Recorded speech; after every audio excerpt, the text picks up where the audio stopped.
আসসালামু আলাইকুম, welcome to my channel. আশা করি সবাই অনেক ভালো আছেন। আলহামদুলিল্লাহ, আল্লাহর রহমতে আমরা সবাই ভালো আছি। আর আপনারা যে যেখানে থাকেন সবাই সবসময় ভালো থাকেন, সুস্থ থাকেন, এটাই সবসময় কামনা করি। এটা হচ্ছে বৃহস্পতিবার, সকাল 10:30টার মতো হবে। আমরা লিডলে এসেছি, হামজাও আছে আমাদের সাথে। ডক্টরের সাথে সকাল 10টায় আমার একটা অ্যাপয়েন্টমেন্ট ছিল, তাই এসেছিলাম। আর ডক্টরের পাশেই কিন্তু লিডল, তাই ভাবলাম লিডল থেকে ব্রেড নিয়ে যাই, যদিও আমার তেমন কিছু দরকার নেই।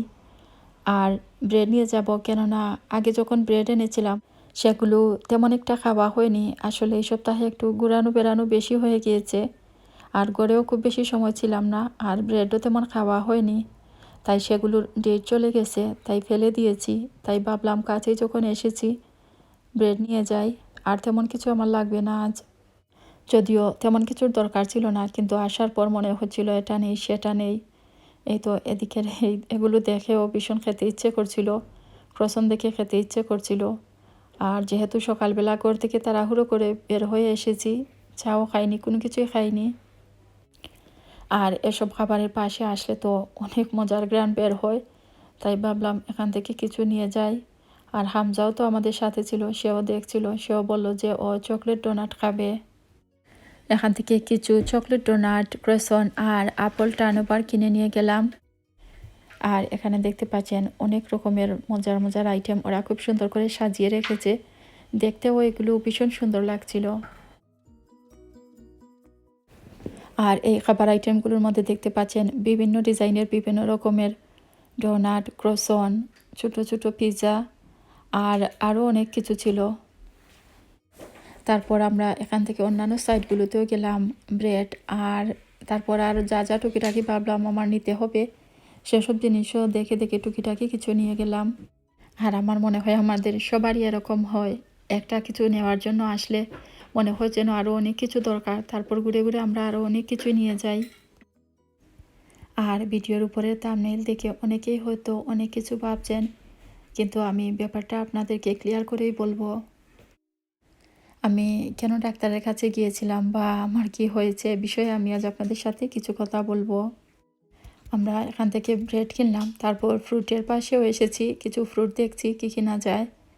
আর দেখতে পাচ্ছেন হামজা একটা ছোটো ট্রলি নিয়ে এসেছে, আরও তো ভীষণ খুশি, ট্রলি ঠেলে ঠেলে এদিকে সেদিকে যাচ্ছে, ও নাগালি পাওয়া যাচ্ছে না। আর সবসময় তো হামজা আমাদের সাথে আসে না, আসলে টাইম মতো থাকে না। আর সব শপিং সেন্টারগুলোতে এরকম ছোটো ট্রলি আছে কিনা জানি না, কিন্তু লিডলে আসলে এটা পাওয়া যায়। তাই হামজা লিডলে আসলে আর এরকম ছোটো ট্রলি পেলে তো সে খুব খুশি হয়। তাই সে খুব খুশি, আমাদের আগে আগেই ও ট্রলি নিয়ে এদিকে সেদিকে যাচ্ছে। আঙ্গুর দেখছিলাম, কোন রকমের আঙ্গুর নিব চিন্তা করছিলাম, কেননা এখানে কয়েক রকমের আঙ্গুরই আছে। আর সব সময় তো চেষ্টা করি সিডলেস যে আঙ্গুরগুলো সেগুলোই নেওয়ার জন্য।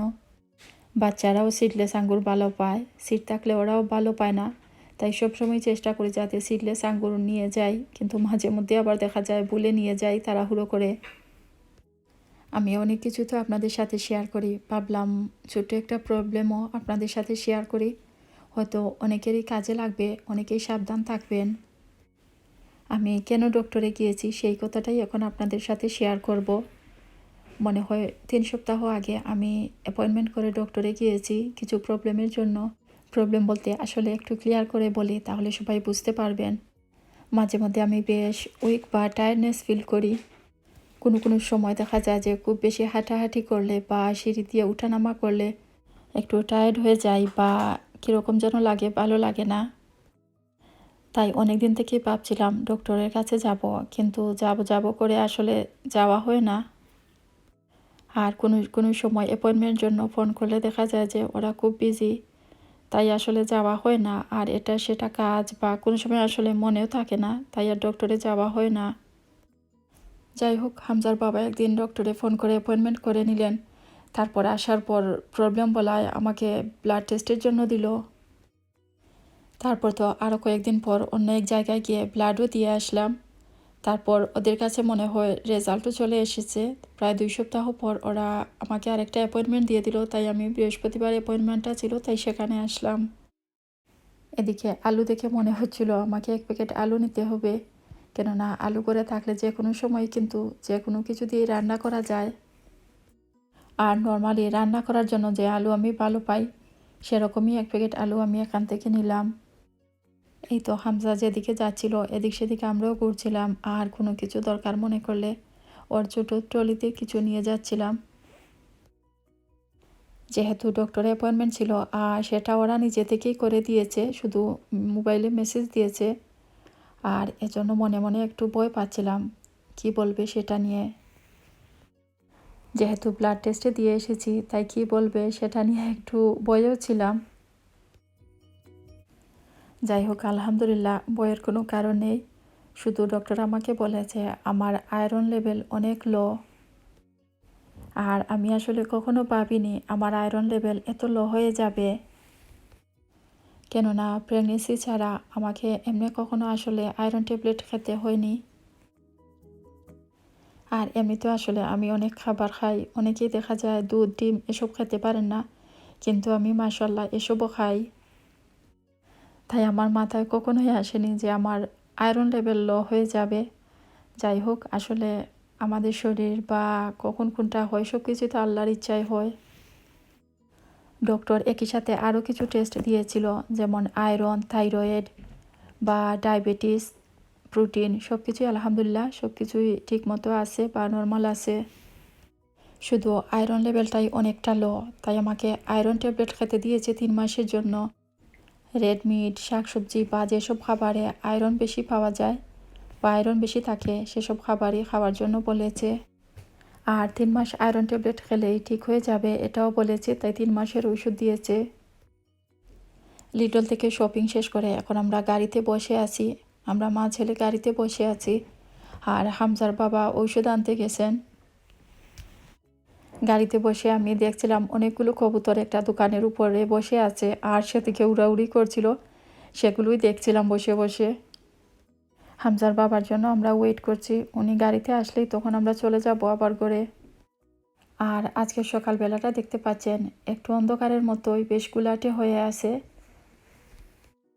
আর দেখতেই পাচ্ছেন আকাশ তো দেখাই যাচ্ছে না, মেঘে ঢেকে আছে। আর এই তো এখন আমরা আবার ঘরে চলে যাচ্ছি। অ্যানিমিয়া বা রক্তশূন্যতা বা ব্লাড লেভেল লো যাই বলেন না কেন, যে কোনোভাবেই আপনি বাংলা বা ইংলিশ লিখে গুগলে সার্চ দিলেই অনেক কিছু জানতে পারবেন। ব্যাপারটা এর জন্যই আপনাদের সাথে শেয়ার করলাম।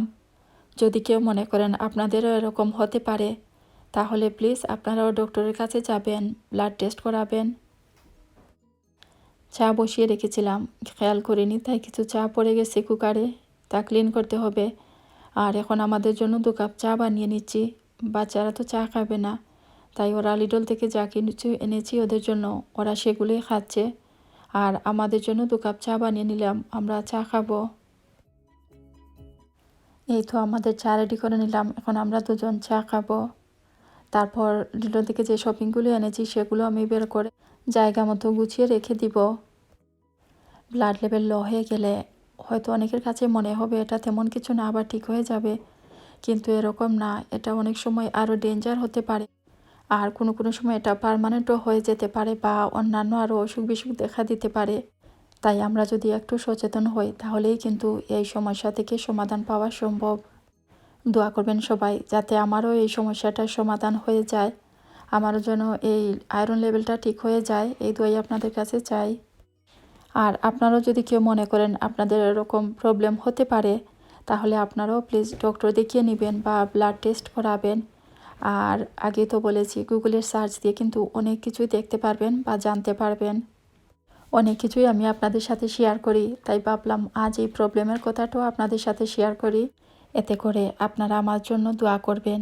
আর আপনারাও যদি কেউ মনে করেন যে আপনাদেরও এরকম সমস্যা হতে পারে, তাহলে প্লিজ অবহেলা না করে ডক্টর দেখিয়ে নেবেন আর ব্লাড টেস্ট করবেন। আর আমাদের শরীরটা একটা ইঞ্জিনের মতোই, সব কিছুই শরীরের ব্যালেন্স থাকা দরকার আছে। আর আমরা সবাই তো চাই যতদিন আল্লাহ আমাদেরকে হায়াত দিয়েছেন ততদিন আমরা যেন সুস্থভাবে দুনিয়াতে বেঁচে থাকি। আশা করি সবাই বুঝতে পেরেছেন আমি কি বলতে চাচ্ছি।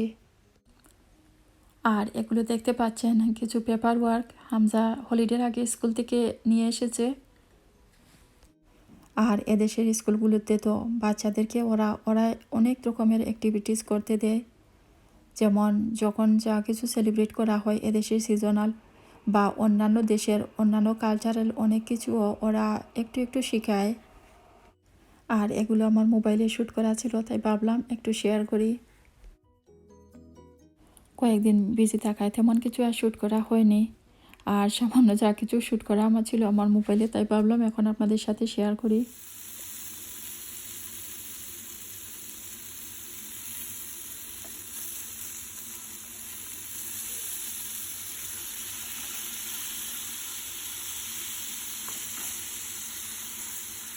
আজ আমি টমেটোর পুরা ভর্তা তৈরি করব, আর ভাবলাম এটাও আপনাদের সাথে শেয়ার করি। আর অনেকে যারা নিয়মিত আমার ব্লগ দেখেন হয়তো খেয়াল করেছেন আমি ভর্তা টর্তা তেমন একটা আসলে করে তৈরি করি না বা খাওয়া হয় না, তাই আর আপনাদের সাথে সেসব শেয়ার করা হয় না।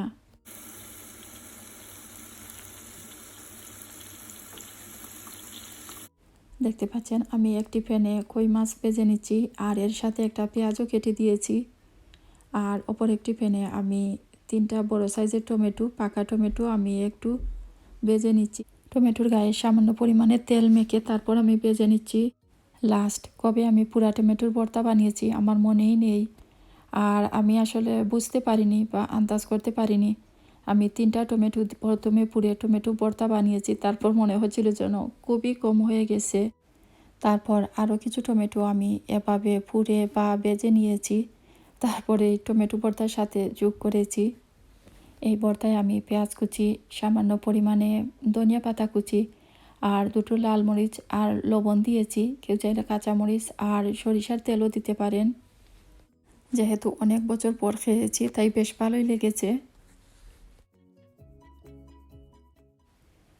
হামজা আমাদের সাথে ডক্টরে ছিল, তাই সে শুনেছে ডক্টর আমাকে কি বলেছে খাবার জন্য। তাই সে এখন গুগলে গিয়ে সার্চ দিয়ে আমাকে দেখাচ্ছে কি কি খেতে হবে বা বলছে সে আমাকে কি কি খাওয়া দরকার। মাশাআল্লাহ সে বুঝতে পেরেছে।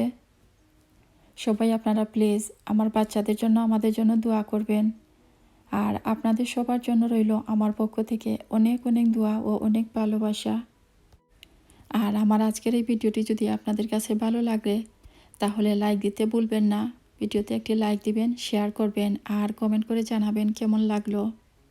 আমার এই ছোট্ট চ্যানেলটিতে অল্প সংখ্যক আপুরা এত সুন্দর করে কমেন্ট লিখেন, আমার এত ভালো লাগে আমি বোঝাতে পারবো না। আপনাদের এই সুন্দর সুন্দর কমেন্টের জন্যই আবারও নতুন করে কষ্ট করে নতুন ব্লগ তৈরি করার জন্য অনেক উৎসাহ পাই। এজন্য সবার জন্য রইল অনেক অনেক ভালোবাসা ও অনেক অনেক দোয়া। আজকের এই ভিডিওটি শেষ করার আগে ছোট্ট একটা রিকোয়েস্ট, যারা এখনও আমার চ্যানেলে সাবস্ক্রাইব করেনি প্লিজ সাবস্ক্রাইব করে দিবেন। আর পাশে থাকা ছোট্ট বেল আইকনটাও প্রেস করে রাখবেন, এতে করে যখনই আমি নতুন কোনো ভিডিও আপলোড দিব সাথে সাথেই পেয়ে যাবেন। আর যারা অলরেডি সাবস্ক্রাইব করেছেন তাদেরকে অনেক অনেক ধন্যবাদ। আপনারা সবাই সবসময় ভালো থাকেন, সুস্থ থাকেন, আমাদের জন্য সবাই দোয়া করবেন। আপনাদের জন্য রইল অনেক অনেক দোয়া ও অনেক ভালোবাসা। আর কথাবার্তায় কোনো ভুল হয়ে গেলে ক্ষমার দৃষ্টিতে দেখবেন। আজ এখানেই শেষ করছি। আল্লাহ হাফেজ।